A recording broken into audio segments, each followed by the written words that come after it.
আমি তো ওখানে ক্যান্টনমেন্ট উল্লেখ করেছি, তো আপনারা কথা বলতে পারেন সেখানে। আমি কি নিরাপত্তার ঝুঁকি অনুভব করছি কিনা?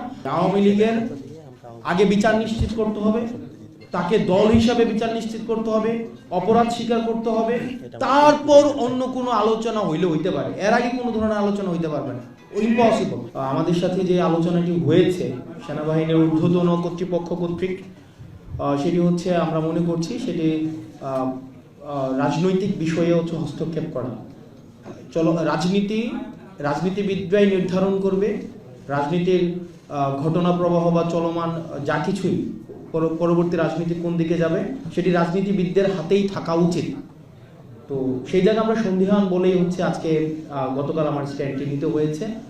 আর যেটি বলেছেন যে 5ই অগাস্টের পরে আমাদের ফর্মাল ইনফর্মাল আমাদের সাথে সেনাবাহিনীর বিভিন্ন জায়গায় বিভিন্ন প্রোগ্রামে আমাদের দেখা সাক্ষাৎ হয়েছে। আর 11 তারিখের যে মিটিংটি সেটির প্রেক্ষাপট ভিন্ন ছিল। সেখানে অপর প্রান্তে ঊর্ধ্বতন কর্তৃপক্ষ উপস্থিত ছিলেন এবং সেখানে আমার স্ট্যাটাসেই আমি ডিসক্লোজ করেছি যে ঘটনা প্রবাহ। আমি আমার স্ট্যাটাসেই হচ্ছে আমি ডিসক্লোজ করেছি যে ওখানে সবকিছুই হচ্ছে উপস্থাপন করা হয়েছে। সেখানে বিষয়টি হচ্ছে যে আমরা এই বিষয়ে আলোচনা বিভিন্ন ল অ্যান্ড অর্ডার, আপনারা জানেন যে বর্তমানে ম্যাজিস্ট্রেসি পাওয়ার দেওয়া হয়েছে সেনাবাহিনীকে। ল অ্যান্ড অর্ডার সিচুয়েশন নিয়ে আমাদের মধ্যে অনেক প্রশ্ন রয়েছে। তো এইসব বিষয়গুলো নিয়ে কথা বলার জন্য হচ্ছে আমাদেরকে আহ্বান জানানো হয়েছিল। এবং হচ্ছে কিছুদিন আগে আপনারা সেনাপ্রধানের একটা বক্তব্য দেখেছেন, যেই বক্তব্যকে আমি ব্যক্তিগতভাবে বা আমরা অনেকেই দেশের মধ্যে এটা নিয়ে কথা হয়েছে যে এটাকে রাজনৈতিক পরিমণ্ডলে অসমীচীন হিসাবেই ধরা হয়েছে। যে অন্তর্বর্তীকালীন সরকার প্রধানকে যেভাবে অ্যাড্রেস করা হয়েছে, যেভাবে অন্তর্বর্তী যে ইনক্লুসিভ যেই নির্বাচনের দিকে নির্বাচনের ইঙ্গিত করা হয়েছে আওয়ামী লীগ সহ, তো সার্বিক বিষয়ে যখন আলোচনার কথা বলা হয়েছে তখন গিয়েছিলাম। তো ওই বিষয়গুলো আলোচনা করা হয়েছে। আমার স্ট্যাটাসে সব বিষয় হচ্ছে একদম মানে স্ট্রেইট ফরওয়ার্ড সেখানে হচ্ছে স্পষ্ট করা হয়েছে। আর এখানে যেটা বলছেন যে আমি কি নিরাপত্তার ঝুঁকি অনুভব করছি কিনা, দেখেন 5ই অগস্টের পূর্বে আমরা জনগণকে, ছাত্র নাগরিককে সাথে নিয়ে হচ্ছে আমরা আন্দোলন করেছি। ফেসিবাদ বিরোধী একটা তখন একটা শক্তি ছিল, এজেন্সি ছিল, রাষ্ট্রপক্ষ আমাদের বিরুদ্ধে ছিল। তো তখন আমাদের লড়াই, তো আমরা বারবার বলছি আমাদের লড়াই এখনো অব্যাহত রয়েছে। সুতরাং এই বিষয়গুলোকে আমরা যতক্ষণ পর্যন্ত ছাত্র নাগরিক এবং এই ফেসিবাদ বিরোধী ক্রিয়াশীল রাজনৈতিক দলগুলো আমরা ঐক্যবদ্ধ রয়েছি, ততক্ষণ পর্যন্ত আমি কোনো নিরাপত্তার ঝুঁকি বা এইসব আমি বোধ করছি না। ধন্যবাদ।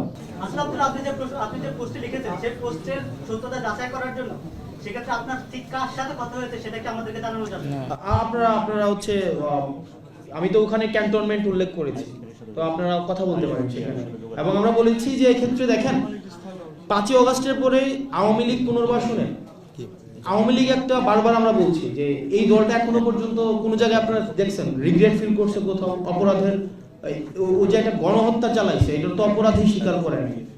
তো আমরা আমাদের জায়গা থেকে স্পষ্ট করতে চাই আওয়ামী লীগের আগে বিচার নিশ্চিত করতে হবে, তাকে দল হিসাবে বিচার নিশ্চিত করতে হবে, অপরাধ স্বীকার করতে হবে, তারপর অন্য কোনো আলোচনা হইতে পারে। এর আগে কোনো ধরনের আলোচনা হইতে পারবে না, ইম্পসিবল, এটা অসম্ভব। আমরা বলেছি যে 5ই অগাস্টের পরে আওয়ামী লীগের নাম, পুনরাবৃত্তি করছি, 5ই অগাস্ট পরে আওয়ামী লীগের নাম, মার্কা এবং আদর্শ এই তিনটাই হচ্ছে অপ্রাসঙ্গিক। এখন এটাকে যদি মানে বিদেশি ষড়যন্ত্র অথবা দেশীয় কোনো ষড়যন্ত্র বা এজেন্সি থেকে কোনো ধরনের এখানে অপচেষ্টা চালানো হয়, সেক্ষেত্রে আমরা সাধারণ মানুষের কাছে কমিটেড, আমরা ছাত্র নাগরিকের কাছে কমিটেড। আমরা নির্যাতিত, নিপীড়িত, বঞ্চিত, গুম খুন হত্যা শিকার যারা গত দীর্ঘ 1.5 দশকের বেশি সময় ধরে হয়েছে, রাজনৈতিকভাবে নির্যাতিত যেই ক্রিয়াশীল রাজনৈতিক দলগুলো হয়েছে, আমরা তাদের কাছে কমিটেড। কোনো এজেন্সি, কোনো বিদেশি কোনো কোনো কর্তৃপক্ষ কারো কাছে আমরা